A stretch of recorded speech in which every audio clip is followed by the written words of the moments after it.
Happy Thursday, everybody. It's the end of August, and a lot of us are experiencing slightly cooler weather, and our kids are going back to school. It feels like, in some ways, a new year. Um, but I'm super excited to have as our guest today Sarah Williams Lang. She's going to be talking about asset mapping. Sarah's done quite a bit for the TIG over the years. She's been involved with the leadership, and so I'm excited to have her here to talk to us about asset mapping. Sarah, take it away. Thanks, Matt. Hi, everybody. My name is Sarah Williams Leng. I have been a member of the ICTIG for a while now. I'm an independent consultant full time, 3 years now. As an independent consultant, I help. Thanks. Thanks, Ava. As an independent consultant, I help mission driven organizations and foundations identify and improve their impact. I do this mainly by helping them to build and implement monitoring, evaluation, and learning systems, and also to help evaluate their initiatives. So today I'm here talking with you about asset mapping for independent consultants. Just as an FYI, I'm not going to be following the chat. I cannot do two things at once. So if there are any budding questions that should be answered during the talk, Matt or someone else, just call them out, please. Thanks. So let's start this off with a check-in on how we're coming to this space. So if you're willing, can you share? I just said I wouldn't look at the chat, but I'm going to look for this. Share one word in the chat to describe how you're arriving to the topic chat today. Just one word, and you can share or not share. Someone's feeling energized, intrigued, open, curious, motivated, ready for change. Feels, I love that one. Curious, new, frazzled, yes. Calm, interested, ready to learn, curious, ready to learn, awesome. Open, that's a good one. Overwhelmed, yes. Interested, excited, rushing. So thanks everybody for sharing that. I feel a lot of those same feelings coming into this, and I'm sure your colleagues can share the same too. But my purpose for today, for coming and talking to you guys, is that I just want to lead this activity that I did before with another group to hoping my intention is that you'll walk away with a clearer picture of your known and hidden resources, and that you can continue thinking about how to put them to work for you in your business and your community. So, nope, didn't want to go there yet. So, in February this year, I attended a business resilience workshop for independent consultants. And this was shortly after the federal administration began to cut their budget, and evaluators started to feel a lot of the changes happening. During that session, I really I was able to work with myself and other consultants, where we mapped out our existing resources, relationships, and networks using an asset map activity. And it was a great space for me. And it also felt like an empowering moment for all of us to help us to realize and acknowledge that we have a lot of resources, even though we often feel powerless because of the many changes that are going on around us. And fast forward to the end of August, and unfortunately, it continues to be a hard economy and more difficult in many ways. So since I think of the IC topic chats as one of my main communities to discuss these challenges, but also look at things in a positive and empowering light, I wanted to bring this activity to you all, and just to bring an assets-based lens through which we can sit in for an hour of everybody's time today just to reflect on what we do have and we can leverage for our own business purposes. And also, you can take from it what you will, your professional, your personal lives. So this is just a quick agenda. We're going to do an asset mapping overview for anybody who hasn't come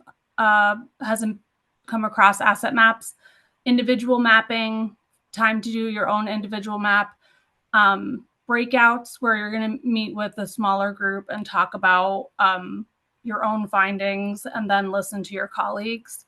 And hopefully it's also a little chance to get to know one or two people that you haven't talked to yet. And then we'll come back as a group, reflect, and then I hope you can leave with like an action step to take from this space. So what is asset mapping?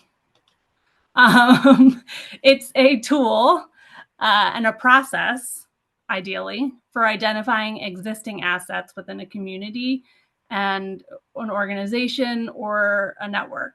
So it's used in community development and evaluation, and it's a focus on abundance rather than scarcity. So when you're doing a needs assessment, it's often appropriate to do a asset map to balance out the that rather like deficit oriented practice.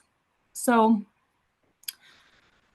special note that I am not downplaying the existing crisis going on, and I'm just hoping that we can just sit in this frame and share it together for an hour or so.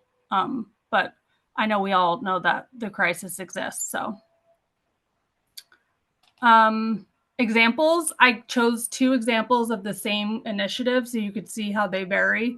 So this is an asset map from an AmeriCorps VISTA program, and it was aimed at reducing chronic absenteeism throughout the U.S.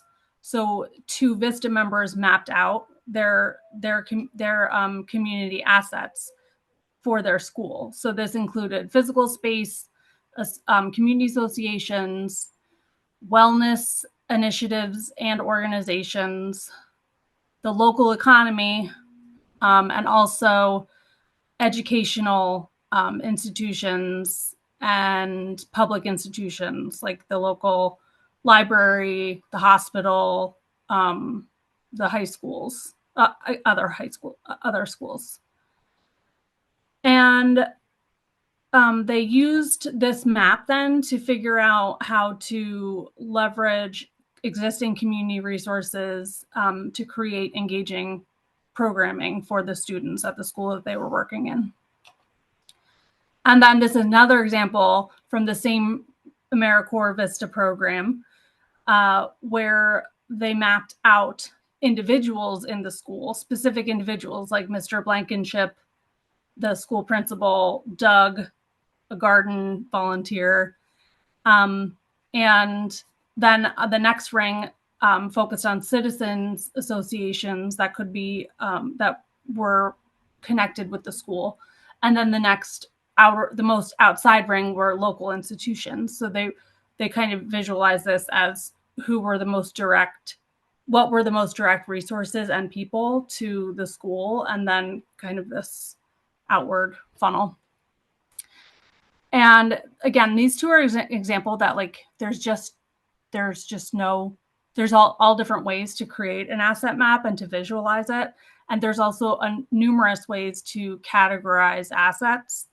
So with that, I was going to offer a suggestion for our practice where we're going to be creating our own asset maps, starting to create it. It's going to take more than this hour, but hopefully we'll get you started.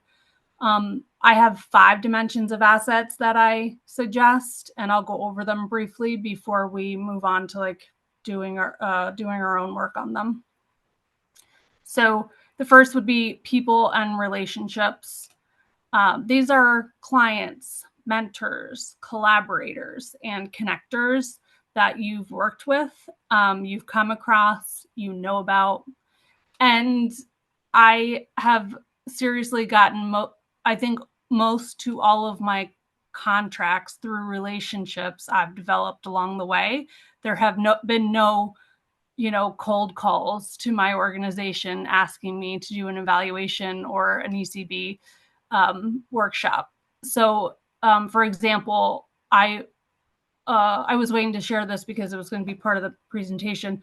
I did get a new client last week, I believe. It's a Girl Scout service, or a Girl Scout, I guess it would be network in another state, who, like, just to show how you never know. Thanks for all the celebration emojis. You never know how you're going to get a new client or a connection. Is I last June I went to the Summer Institute for AEA in DC. I had posted about it on my LinkedIn. Rocky Basil, another evaluator who I had known from another avenue, reached out and said, "Hey, I live near outside of DC. Let's get together for coffee." I have coffee with her. We hit it off. We bonded over being Girl Scouts, evaluation passions, and just had a very enjoyable coffee chat. Then 5 months ago, I posted on LinkedIn that I was open for 2 opportunities, because one of them I had lost an opportunity because of the federal funding. So Rocky reached out again and said, "Hey, I have a client that I have to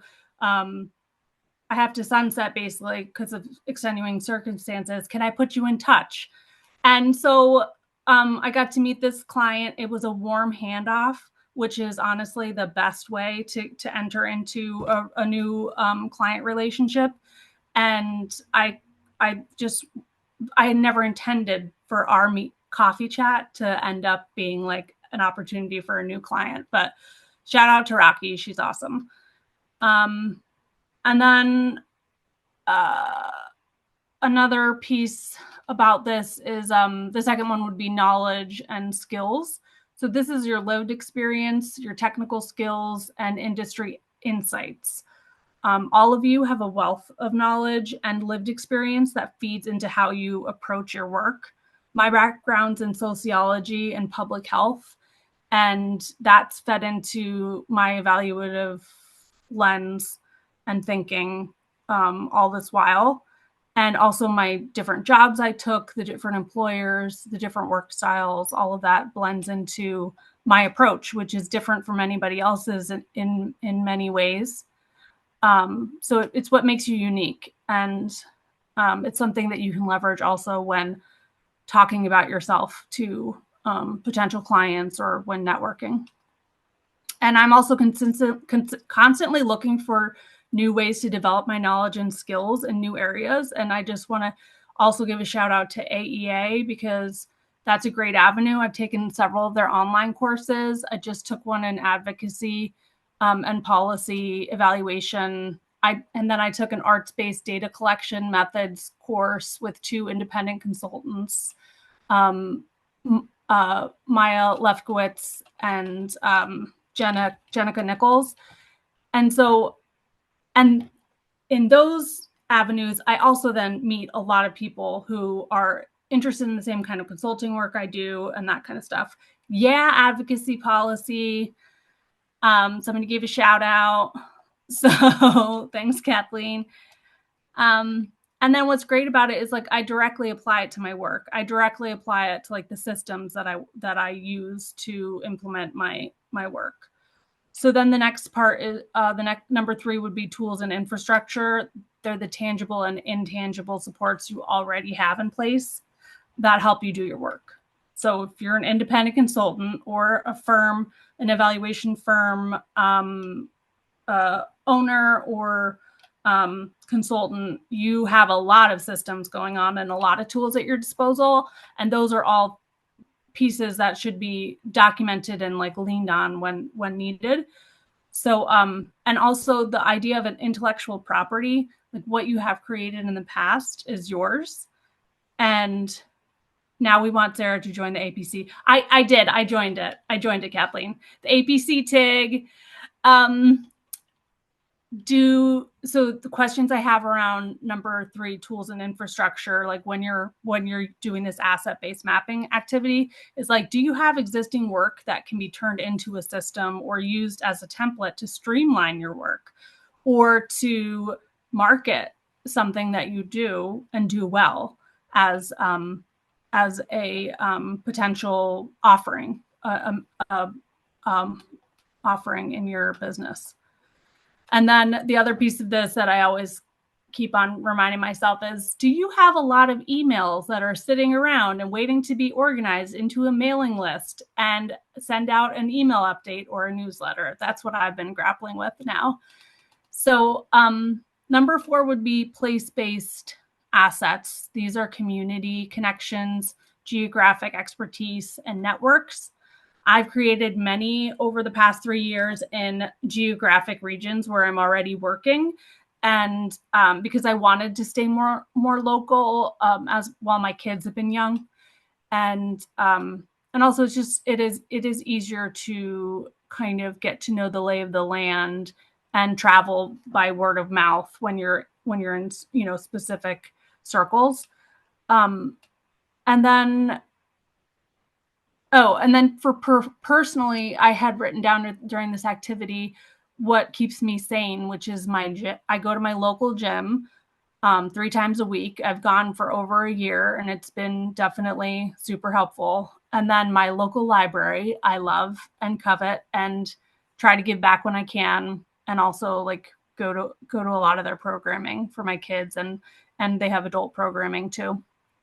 So those support both my physical and my mental health, which I really try to keep at the forefront of my mind during my practice. And then place-based, we lived through COVID. We are now on Zoom a lot, and Zoom is a place to gather. And without the ICTIG, I wouldn't have all of you as community members that I now lean on and colleagues. I've connected with many of you, and some of those connections are for moral support, and some of them have been created actual working relationships. So both have been like invaluable to me as I've moved forward in my consulting business.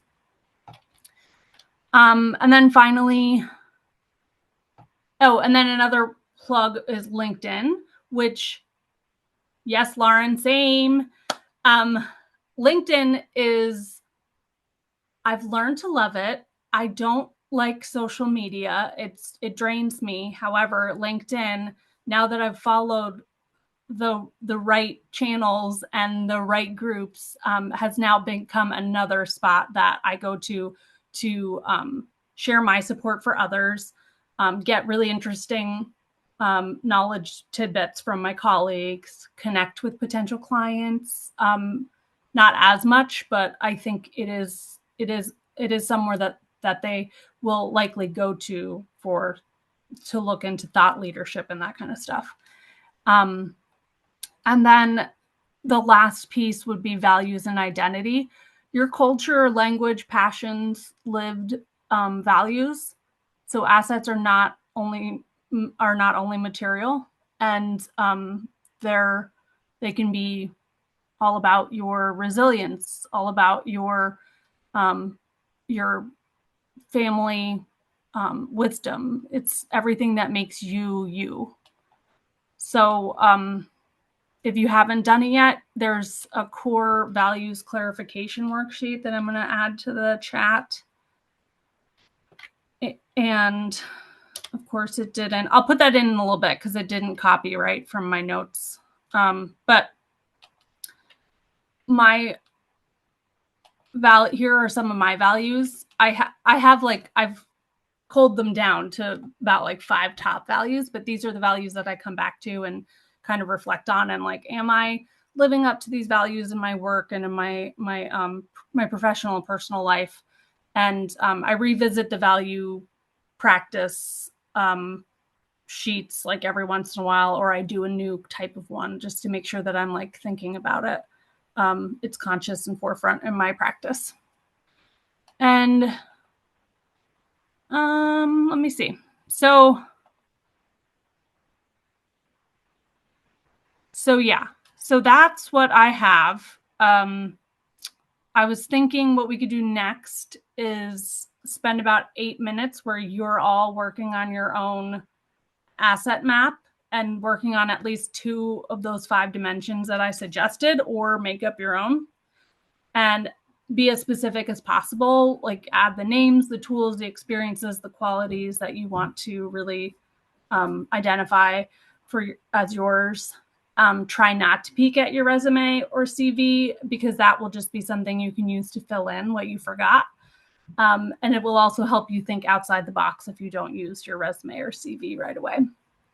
And then the next piece we'll do is go into breakout rooms to talk a little bit amongst yourselves about like things you found, things other people are exploring, and maybe ways to pull some leverage some assets together between independent consultants.